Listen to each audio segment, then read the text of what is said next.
Welcome to Doing the Most, the series where we talk about the misadventures of entrepreneurship. I'm your host, Georgie, execution strategist and serial entrepreneur. This series is here to get real about what entrepreneurial life truly looks like. We are driven, persistent, hardworking, ambitious. We are human, and these are our stories.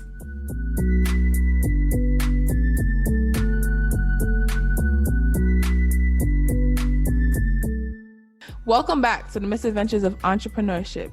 Today, our very special guest is Lindsy Bivens. She's going to tell us about her journey as an entrepreneur, as a writer, author, and just a doer of all things. Lindsy, I would love for you to give us a quick introduction about you and your background. Great. Well, first, thank you so much for having me. I'm excited for the opportunity to share my story. A little bit about me. I am a publisher, senior editor at the Author's Pen. I also host a traveling conference tour called My Message Matters. And I started with this journey back in 2012. I initially got the vision to launch a business. It didn't work out. And, came back to it in 2016 and left corporate America in 2016 to take a real step forward, make a firm commitment to myself and the business. And, the rest is history. Nice. And what lit that fuel? Like, what made you want to take the route of publishing, become a publisher, author? What inspired your love for writing and the art of writing? That's such a great question because usually people struggle to see the connection for me.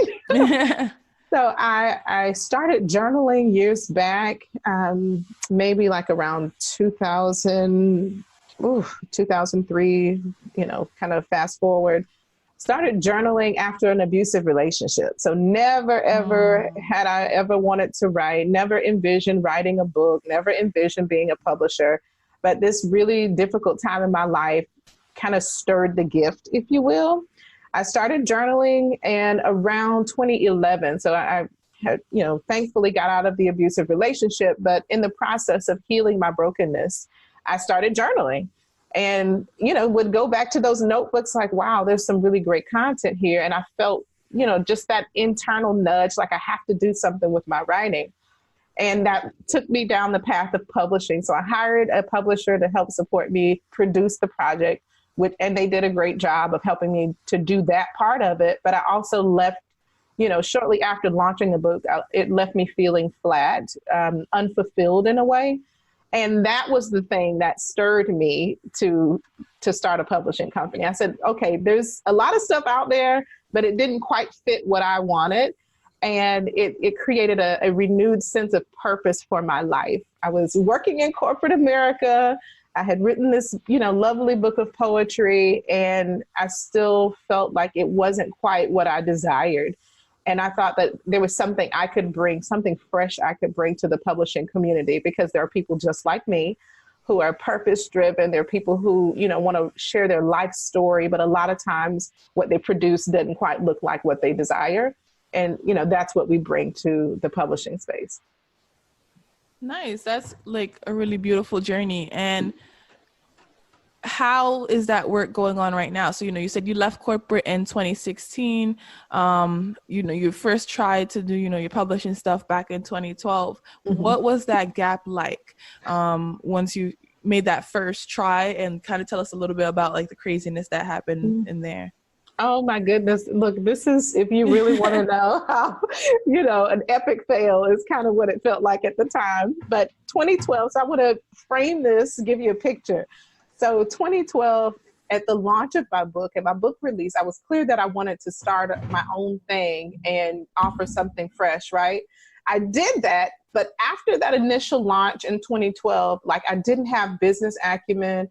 I didn't know, I didn't have the nuts and bolts that I needed to carry me forward. So from 2012 to 2015, I had an idea of what I wanted to do, but I was also, working full time. I was leading a youth ministry. I was leading outreach efforts in my local city. I had 2 more children between 2012 and 2015. So my life was so busy. I did not have the time, I couldn't make a real firm commitment to it. And I came to the realization the end of 2015, like, girl, you are daydreaming. Like, this is not working. You are not making any money. You're spending a lot of time, trying to figure that out. I just didn't have it together, honestly. So end of 2015, I dissolved the business. I closed all my bank accounts. I just said, okay, maybe I was, fantasizing, and this really isn't for me. It was a difficult thing. I mean, tears, I felt heartbroken. I almost felt like a part of me was dying when I made the decision to say, okay, maybe this isn't for me. Shortly after dissolving the business, closing all of my bank accounts, I got my first real client. Girl. Yeah. And it was somebody who reached out to me. I didn't even go looking for them, but I felt like that was a sign from God that, yes, you heard me clearly. Yes, you should be doing this. So a new client and paid me in full up front was a reason to go back and now reestablish the business, handle my filings, open a business bank account, and begin to take steps forward to learn what I needed to know. So that was beginning of 2016. Shortly after making that firm commitment, I was laid off from corporate America for the third time in the mortgage industry, which was another moment to say, okay, yes, this isn't for you, right? I already felt a sense of, I'm not meant to be doing this forever. But the layoff, that final and third layoff, was enough to shift my attention so that I could, again, make a firm and full commitment to the author's pen and the people I support who write. Wow. I resonate with your story so much. Last year when I shut down, in 2018, when I shut down my startup, it felt like, a part of you being ripped out, and literally weeks after shutting it down, it's like a lot of the things that I was offering, people kind of started coming to me for it. And I was just like, are you serious? Could this not have been before all that hard work? And I think, as you mentioned, things come to you at the right time. And I think I want to highlight that a lot. And even if, you're on a path that you think is the right path, and maybe you needed to shut it down at that point and then reopen it when you did. And that for whatever reasons, the world, the universe, God, whoever people want to refer to it as, it is important to acknowledge that these things happen the way they did, because that's just how they were supposed to happen, and not in a regretful way, but in a teaching way, saying, hey, that was the lesson I needed to learn. This was the experience that I needed to have. There was the signs were trying to show me, don't start a business until you have a client. So now you had a client, now you started the business, and then it's just whatever lessons that needed to be learned, and just trusting the process and being open to receiving the messages that you get, and with open arms. Right? You could have taken that client and still not decided to reopen the business, but you said, okay, what does this mean? What does this mean for me? What does this mean for my business, for my and then, being laid off was just like a double affirmation. Like, okay, yes, it wasn't the time before. We're doing what you need. It was the right thing that you were doing. It wasn't the time. Now is the time though. So here it is.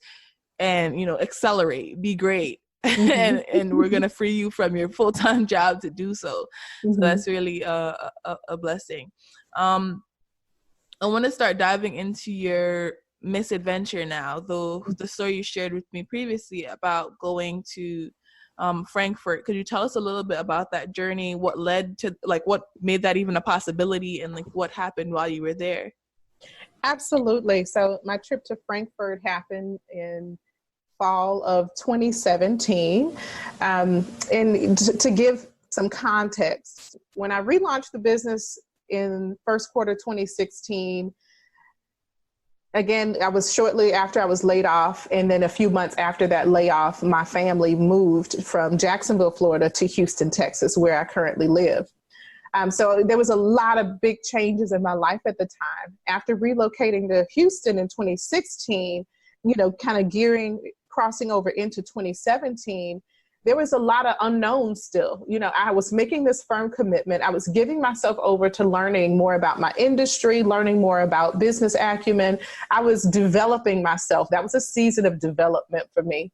And around summer of 2017, you know, here I am at this crossroad. I had a crossroad type of moment the summer of 2017. I had been blessed to work with a few clients at this point, but I still wasn't quite earning enough to replace my corporate job. I still wasn't earning enough to pay myself. I have a family. I have 4 small children. And, you know, it was really taxing on my family at the time financially. And here I am having a moment like, well, I've seen some good things happen. I've developed, you know, but I still don't see the income to match this goal or this vision. And during summer 2017, you know, I'm at this place where do I run back to a job or do I keep going, you know? And I think every entrepreneur has that moment where you say, okay, I'm committed to this even in the dry season. I'm committed to this even if this means every dime I get, I reinvest in the business because I can't afford to pay myself yet. And that was the kind of moment, you know, all things considered, is this what I believe I was created for? And can I, honestly, with, you know, kind of face-to-face mirror moment, can I be the one to bring positive change to people who write? And the answer for me was yes. So I continued to press forward. Shortly after that, you know, coming to myself moment, I just kind of on an email, just, it feels like it was almost accidentally, but I know accidents don't happen. So I get an email about kind of publishing related events around the world. And I see this opportunity in Frankfurt, Germany. And so as soon as I saw it, there was kind of this leaping, something in me just began to fire away. And I thought, wow, what would it be like for me, you know, at this stage of development? I'm so new, so young. I'm just have this fledgling of a business. What would it really mean to me to take this type of step to go learn with industry leaders from around the world? And at the time, honestly, I did not have, Georgie-Ann, I didn't have the resources to make the trip. So it was such a faith moment for me. I hear that. Resources, you know, I just mentioned I didn't have money to pay myself. So I couldn't even pay myself in my business. I wasn't earning enough to pay myself and still manage whatever expenses connected to the business. But I see this email and something in me just, you know, just began to fire off. Like I'm supposed to be there. So I, you know, again, just by faith, you know, I talked to my husband about it, kind of thought about it, prayed about it even.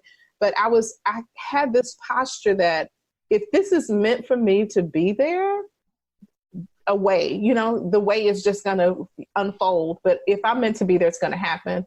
So, you know, long story short, I was able to get the resources to go. And when I get there, it was life-changing. It changed my life. It changed me professionally. It changed what I believe was capable for me and what was capable for, you know, how I could serve other people. And to frame the end of that thought, I was in a room with publishing executive CEOs from all different countries, from India, from, you know, European countries, from US, you know, large, big 5 publishing houses from the US were there. I was the only Black girl in the room. I spent from like 8 in the morning, 5 in the afternoon, every day for a full week, just learning. And around the second or third day of that, the business class training, instead of feeling out of place, my back got a little straighter, you know, like I began to feel in the moment, like almost like coming into my own. I had a transformation while I was there. And I understood everything they taught about. I understood the trajectories. I understood, you know, kind of the vision for the next 10, 20, you know, years. I sat and I understood and was able to take in everything they shared. And my back got a little straighter because I understood I belong in the room. Wow. And that changed me forever. Yes. Wow. That is really powerful. And it's, you know, as you said, accidents don't happen. And again, just reiterating, what's meant for you will come for you in due time. Mm-hmm. And just getting that experience, right? You didn't even know how to, you couldn't even pay yourself at that time. You didn't know where the finances were coming from, but just taking that leap of faith and making it happen. And then once it happened, it became a huge hit. And just, you know, sometimes stepping out of yourself and realizing that there's something bigger at play here for you, and just knowing that it will come and it will be great. Just having that, again, that faith. And Yes. a lot of people that might not be connected to, you know, religion, spirituality, whatever it might be, business and entrepreneurship is literally 99% faith. You know, you're starting this company and you're like, I don't know if it's gonna work. I don't really got no money. I don't really got no team. I don't, why am I doing this again? This don't even make no sense. I'm quitting my 40-hour or getting, you know, I got laid off from my 40-hour to be working 80 to 100 hours in the first few years. What? This doesn't, like, you just hearing it out loud like that, formatted like that, just sounds crazy. I'm not going to be paying myself for maybe a year or so. Well, I'm going to do a lot of work. Like, what are you doing? Why would you ever do that? And it's just having faith that it will work out. It will gain customers. You will create value in the world. You will make change in the world. And just knowing that it's not going to happen overnight. It's not going to happen over in a couple weeks, months, not even, but after, you know, years. Like, you had to fail it the first time, and now the second time around is when it's getting a hit. But yet we see so much content out there just making it seem like, oh, I had an idea, I raised a fund, now my company is valued at $2.1 million. What? Sit down, you lions. You forgot to mention the part where you're you know, 20%, 80% of that investment was from family and friends who have huge bank accounts, right? Like, don't come to me with that craziness. So I think it's important to share these stories, share our stories. And as you mentioned, also being the only Black woman in the room, did you say Black woman or Black person in general? Well, the first day there was an African journalist there. He was a man, but maybe around the first or second day. But the rest of the week, I was the only Black person in totality. So I think, if I can, Georgie-Ann, I think for me, two things, if I can just add. Yeah, go ahead. Yeah. The one is, before going on this trip, I had a belief that you go into a room because you're meant to meet someone in the room. There are people I met at that conference that I'm still connected to, but they have not materially changed my life. It wasn't about who I met in the room. It was who I became in the room. Wow. Sometimes you make an investment to get in the room so that you can become. I begin to see myself differently. I begin to see myself as one of those leaders in the room. And the second piece of it is, it charged me in such a way, because the publishing industry globally is primarily white male dominated. These are people who are making decisions about the kind of content we create and the kind of content we amplify, right? And these people don't look like us. And when I say us, the people from, just the African American community, we're not decision makers, but we're buying the content. We're helping to fuel and, funnel our dollars, but we're not decision makers. And that has to change. So it fueled me in a way that I understand that it's important that somebody like me begins to have a major voice in my industry. And again, it just, who I became in the room, it really, really changed the way I do business and see myself personally. Yeah, and I really love what you just said around, who you became, right? And sometimes it takes those far-fetched opportunities or, out of this world experiences to make us see that it's not just about what we do, the fact that we are the ones doing it. Yes. And, for example, I was scrolling on social media just the other day, and we know the movie Us by Jordan Peele is out right now. And, with the way he's transforming the horror genre, right? So many people are so used to seeing, oh, the Black guy dies first. Oh, the Black guys run. Like, that's, that's like the scene. That's the story that is told of, people from our community on screen, specifically in horror movies. And we see like what Ava DuVernay is doing to this industry. So now people are saying, before I would have only, again, this is a white male dominated industry, guys to look up to, white males that didn't, resonate with me or tell the stories of my community the way I wanted stories to be told. But now I see these creatives doing that and, making money and transforming it that way and making money for then now Black actors in these genres, right? Because you don't die in 5 minutes. So just seeing that change, and now, children out there, kids out there, gonna say, hey, I want to be Jordan Peele when I grew up, and he could truly see that, and it's not a far-fetched possibility. Black kids wanting to be president before, it's far-fetched. You could maybe resonate with the previous presidents, but now you have like a marker to look to. Somebody has done it before, and I think there's still too many firsts in the Black community, and the sooner we get the first out the way, then that just paves the path for generations and people to be interested in these industries and these topics and these sectors, because they're like, oh, now I could see myself being there, being able to do that. We see the Cardi B's, the Tiffany Haddish, Kevin Hart, like these folks, Leslie, I forgot her last name, Les Dog, from SNL, like they just seeing that people could be 100% themselves and make it far like this, as well as, in these industries that have traditionally dismissed or undermined professionals that look like them or act like them. And it's just now people see, oh, wow, you just accepted them just the way they are, and they're getting a check for that, just being themselves. They don't have to code switch, don't have to do all this other extra stuff. I think that speaks to the power of representation. Yep, and it matters. It does.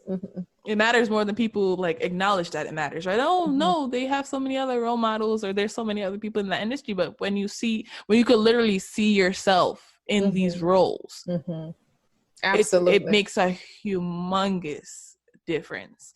I'm gonna shift gears a little bit now. We are also coming to the end of the interview, so I have like about 2 more questions.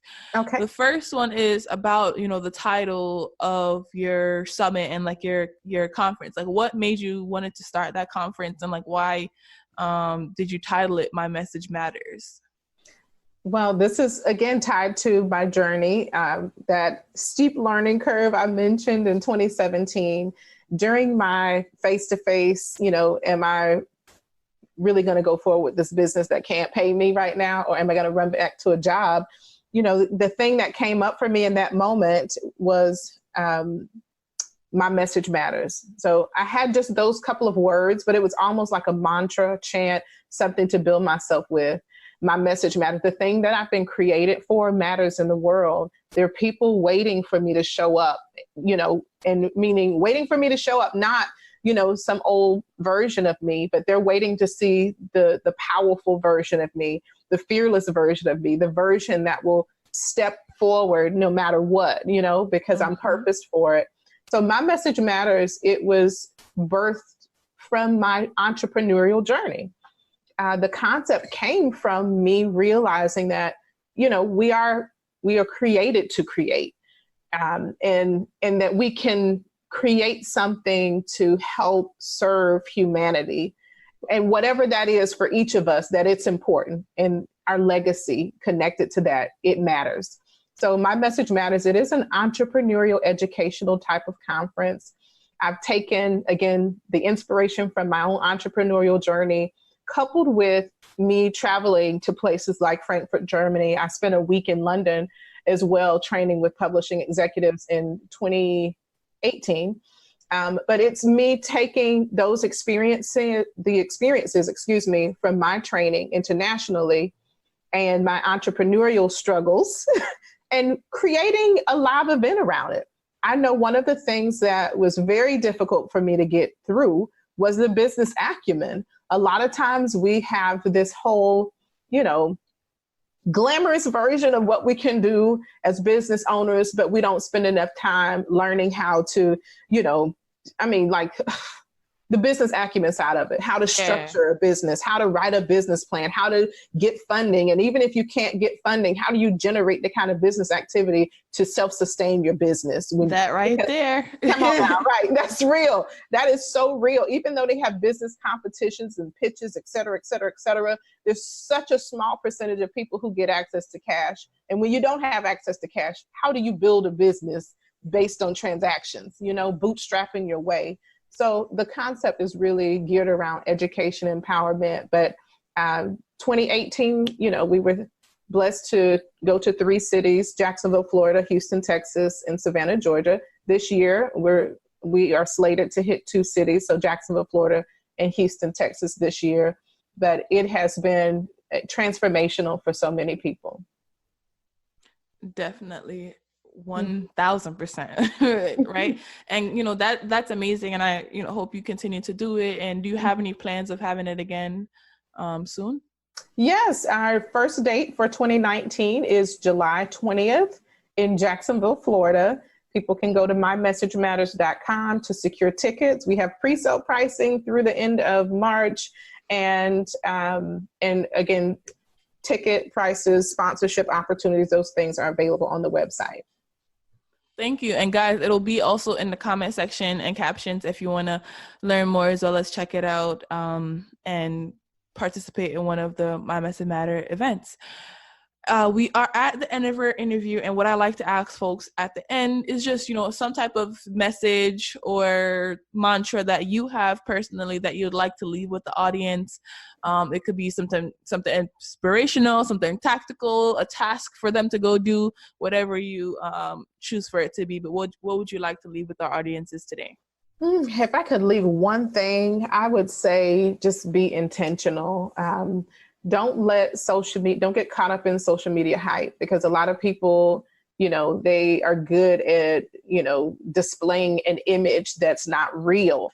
Mm-hmm. I would say for me, I've had to overlook, silence that kind of stuff because it's not real for me, and be intentional about creating the kind of business, the kind of value for other people, and the kind of life, just being intentional about creating the kind of life and building it around principles, my belief system, and the way I'd like to serve other people. So I would say be intentional and silence anything that doesn't support your intention. Wow, powerful. So guys, make sure you do that. Support your intentions and be intentional. Thank you so much, Lindsay, for joining us today. And guys, again, definitely check her out. Check out the author's pen, My Message Matters, and all the great work she is doing in the publishing industry. Thank you so much, Lindsay. Thank you for having me. You're welcome. Thank you for tuning in to this week's episode of Doing the Most. Catch us here next week, same time, same place. If you can't wait, head on over to doingthemost.xyz to stay connected. Until next time, keep on doing.